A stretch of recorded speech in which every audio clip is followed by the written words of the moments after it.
नमस्कार मित्रांनो, मी आहे प्रवीण राठोड. तुम्ही पाहता आमचं YouTube channel Tech Marathi Expert. तर मित्रांनो, आज आपण माझी लाडकी बहीण योजनेअंतर्गत पुन्हा या ठिकाणी 12 बदल करण्यात आलेले. कोणकोणते बदल असेल, त्याचबरोबर नवीन GR राज्य सरकारमार्फत प्रसिद्ध करण्यात आलेले, पासपोर्ट साईज फोटो संबंधीचा अपडेट असेल किंवा बँक खात्यासंबंधीचा अपडेट असेल, त्याचबरोबर PM किसान सन्मान निधी योजनेअंतर्गत जे पात्र शेतकरी त्यांना लाभ मिळणार का, याची सुद्धा संपूर्ण माहिती आजच्या व्हिडिओच्या माध्यमातून आपण बघणार आहोत. 12 मोठे निर्णय घेण्यात आलेले आहेत. कोणकोणते निर्णय आहेत याची सविस्तर माहिती आजच्या व्हिडिओमध्ये आपण बघूया. तर चला व्हिडिओ स्टार्ट करूया. तर मित्रांनो, यामध्ये बघितलं तर माझी लाडकी बहीण योजना अंमलबजावणीमध्ये या ठिकाणी सुधारणेसह व्याप्ती वाढवण्याबाबत एक महत्त्वपूर्ण निर्णय जे आहेत महाराष्ट्र सरकारने घेतलेला आहे. यामध्ये बघितलं तर महाराष्ट्र शासन महिला व बालविकास विभाग यांच्यामार्फतचा 12 जुलै 2024 रोजीचा हा GR आहे.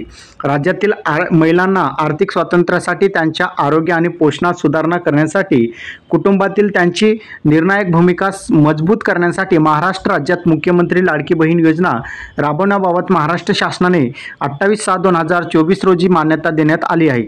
सदर योजनेच्या 28/7/2024च्या शासन निर्णयामध्ये अंशतः या ठिकाणी सुधारणा करून 3/7/2024 रोजी एक शासन निर्णय निर्गमित करण्यात आलेला होता.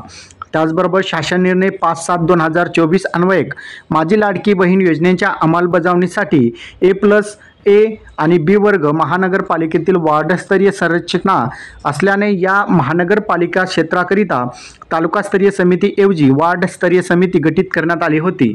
तसेच योजनेच्या प्रभावी अंमलबजावणीसाठी करताना वेळोवेळी येणारे प्रशासकीय आणि तांत्रिक अडचणींचे तात्काळ निराकरण करण्यासाठी शासन स्तरावर माननीय मुख्य सचिव यांच्या अध्यक्षतेखाली विविध विभागांच्या सचिवांचा समावेश असलेले एम्पॉवर्ड कम्युनिटी शासन निर्णय 8/7/2024 रोजी गठीत करण्यात आलेली होती आणि सदर एम्पॉवर कम्युनिटीच्या बैठकीत सदर योजनेची व्याप्ती वाढवण्याबाबत या ठिकाणी निर्णय घेण्यात आलेले होते आणि त्यानुसार योजनेची व्याप्ती वाढवण्याची बाब 11/7/2024च्या माननीय मंत्रिमंडळ बैठकीमध्ये या ठिकाणी ठेवण्यात आली आणि त्यामध्ये झालेल्या निर्णयानुसार सदर योजनेमध्ये या ठिकाणी बदल करण्यात आलेले आहेत.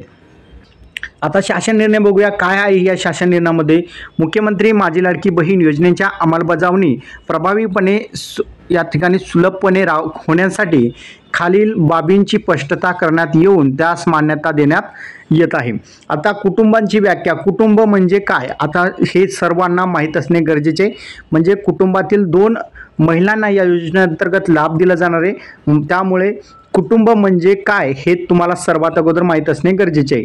कुटुंब याचा अर्थ पती, पत्नी आणि त्यांची अविवाहित मुले असतील किंवा मुली असतील. म्हणजे लक्षात ठेवायचं आहे, पती पत्नी यांच्यामधील जे अविवाहित मुले किंवा मुली असतील तर यांना कुटुंब म्हणतात. तुमच्या घरामध्ये राशन कार्डवर 12 नाव असेल आणि तुमचे भाऊ वेगळे असेल, भाऊ त्याच्यानंतर वडील आणि 1-2 तुमचे भाऊ, त्यानुसार या ठिकाणी कुटुंब हा वेगवेगळा असणार आहे सगळ्यांचा. त्याचबरोबर नवविवाहित महिलांच्या बाबतीत तिचे नाव राशन कार्डवर लगेच लावणे शक्य नाही. त्यामुळे विवाह नोंदणी प्रमाणपत्र असलेल्या अशा नवविवाहित महिलांच्या पतीचे राशन कार्ड हे उत्पन्नाचा दाखला म्हणून ग्राह्य धरण्यात यावा. म्हणजे लक्षात ठेवायचं आहे, तुमचं जर लग्न यावर्षी झालेलं असेल आणि तुमचं जर लग्न झाल्यानंतर तुमच्या बायकोचं म्हणजे तुमच्या पत्नीचं जर नाव त्या राशन कार्डवर लावायचं असेल तर ती प्रोसेस खूप मोठी आहे. त्याच्यासाठी लागणारा कालावधी खूप मोठा आहे आणि तो लगेचच तुम्हाला त्या ठिकाणी राशन कार्डवर नाव लागणार नाही. तर अशांसाठी त्या पत्नींचे या ठिकाणी पतीचं राशन कार्ड तुम्ही वापरू शकता उत्पन्नाचा दाखला म्हणून. या ठिकाणी महत्त्वपूर्ण निर्णय घेण्यात आलेला आहे. परराज्यात जन्म झालेल्या व ती सध्या महाराष्ट्रात वास्तव्यात असेल त्या महिलेने महाराष्ट्रातील आदिवासी असणाऱ्या पुरुषासोबत विवाह केला असेल तर अशा बाबतीत त्यांच्या पतींचे जन्मदाखला किंवा शाळा सोडण्याचे प्रमाणपत्र आदिवासी प्रमाणपत्र ग्राह्य धरण्यात येते. याशिवाय महिलेच्या पतींचे 15 वर्षापूर्वीचे राशन कार्ड, 15 वर्षापूर्वीचे मतदान कार्ड सुद्धा या ठिकाणी ग्राह्य धरले जाणार आहे. म्हणजे ज्या मुलींचं या ठिकाणी परराज्यात जन्म झालेला असेल तर अशा मुली जे आहेत त्यांच्या पतीचे 15 वर्षापूर्वीचे राशन कार्ड वापरू शकतात आणि 15 वर्षापूर्वीचे मतदान कार्डसुद्धा वापरू शकतात. आता या योजनेअंतर्गत लाभ घेण्यासाठी पोस्टातील बँक खाते ग्राह्य धरण्यात यावे. तर या योजनेसाठी राष्ट्रीयकृत बँका पण आहेत, त्याचबरोबर पोस्टातील जे बँक आहेत त्यामध्ये सुद्धा या ठिकाणी पैसे येणार आहे. लोकांचं म्हणणं होतं की जे पोस्ट ऑफिसची बँक आहे त्या बँकेमध्ये पैसे येणार की नाही. तर लक्षात ठेवायचे, पोस्ट ऑफिसातील बँक खात्यामध्ये सुद्धा या ठिकाणी पैसे येणार आहे.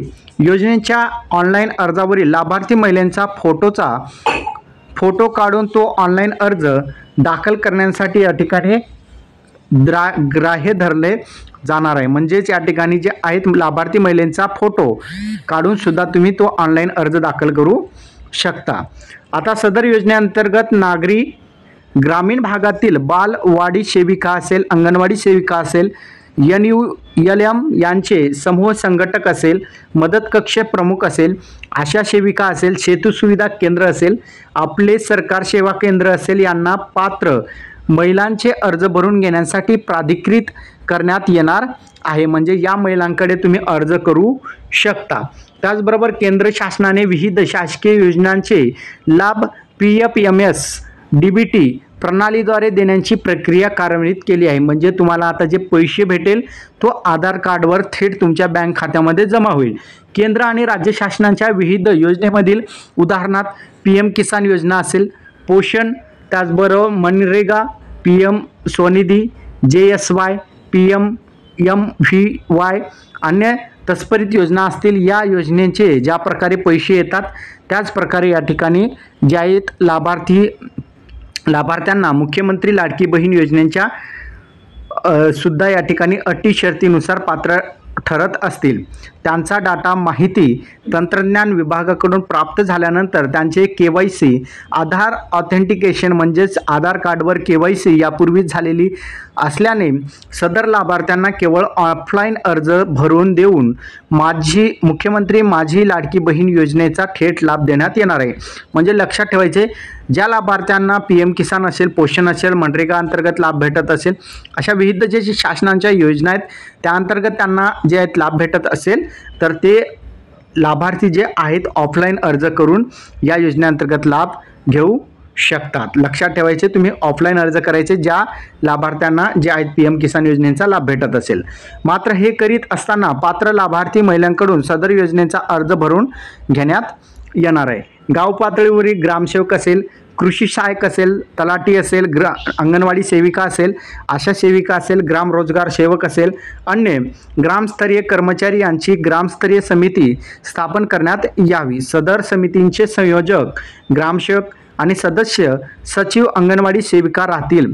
समितीने सदर योजनेसाठी गाव पातळीवर शिबिर आयोजित करून त्यामध्ये ऑनलाईन तसेच ऑफलाईन या दोन्ही पद्धतीने लाभार्थ्यांची नोंदणी करण्यात यावी. ऑफलाईन अर्ज यथास्काळ ॲपवर त्याचबरोबर पोर्टलवर भरण्यात यावेत. तर अशा प्रकारे बघितलं तर जे नारी शक्ती ॲप आहे त्यावर तुम्ही ऑनलाईन अथवा ऑफलाईन जे आहे अंगणवाडी सेविकेकडे अर्ज करू शकता.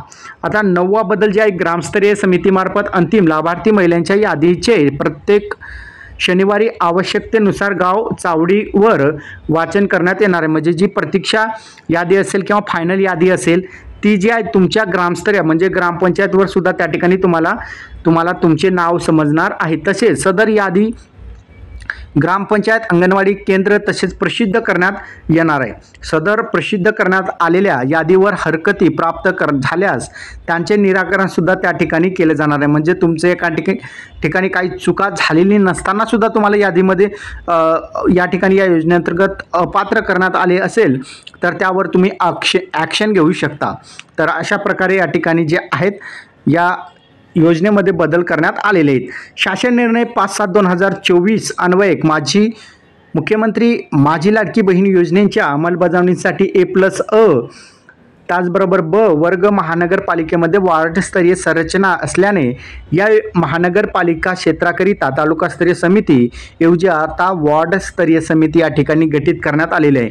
म्हणजे जर तुम्ही खेडेगाव सोडून तुम्ही महानगरपालिकेमध्ये राहत असाल तर त्या ठिकाणी एक वार्डस्तरीय समिती गठीत करण्यात आलेली आहे आणि त्या ठिकाणी तुम्ही जे आहेत त्या ठिकाणी अर्ज करू शकणार आहात. त्याचबरोबर या ठिकाणी 11वा जे बदल असेल ते असेल तालुका वार्डस्तरीय समितीमार्फत पात्र लाभार्थ्यांच्या ठिकाणी निवड करून लाभार्थ्यांची अंतिम यादी प्रसिद्ध करावी आणि जिल्हास्तरीय समितीने तालुकास्तरीय समितीवर देखरेख आणि संनियंत्रण ठेवण्यात येणार आहे।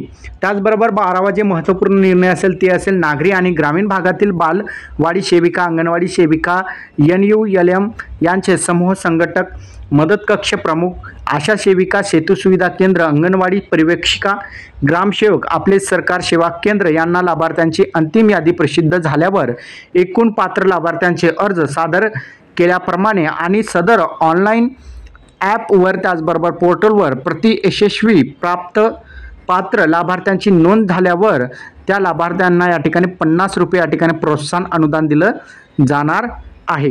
तर अशा प्रकारे बघितलं तर हे 12 निर्णय महत्त्वपूर्ण राज्य सरकारने घेतलेले आहेत। त्याचबरोबर सदर शासन निर्णय 11/7/2024च्या मंत्रिमंडळ बैठकीमध्ये घेण्यात आलेल्या निर्णयानुसार या ठिकाणी निर्गमित करण्यात आलेला आहे। म्हणजे जे काल जे महत्त्वपूर्ण जे मंत्रिमंडळ निर्णय झालेले होते आणि त्यानुसार आज जे या ठिकाणी हे निर्णयाचा GR प्रसिद्ध करण्यात आलेला आहे। तर अशा प्रकारे बघितलं तर हे 12 महत्त्वपूर्ण निर्णय होते, ज्यामध्ये तुम्हाला आता पोस्ट ऑफिसचा सुद्धा या ठिकाणी बँक अकाउंट तुम्ही दिलं तरी त्या बँक खात्यामध्ये तुम्हाला पैसे मिळणार आहे। त्याचबरोबर महिलांच्या फोटो काढून सुद्धा त्या ठिकाणीचे आहे तुम्हाला ऑनलाईन अर्ज सादर करता येणार आहे। म्हणजे तुम्हाला डायरेक्टली जे आपण कॅमेरासमोर राहून फोटो देत होतो त्या आता तसं फोटो देण्याची आवश्यकता नाही। तुम्ही एखाद्या महिलेचं कोणत्याही मोबाईलमध्ये फोटो काढू शकता आणि त्या मोबाईलमधला फोटो जो आहे तुम्ही डायरेक्टली अपलोड करू शकणार आहात। तर अशा प्रकारे बघितलं तर या ठिकाणी नवीन महत्त्वपूर्ण बदल मुख्यमंत्री माझी लाडकी बहीण योजनेमध्ये करण्यात आलेले आहेत। तुम्हाला हा व्हिडिओ कसा वाटला कमेंटमध्ये सांगायचा विसरू नका। चॅनलवर नवीन असाल चॅनलला सबस्क्राईब करा।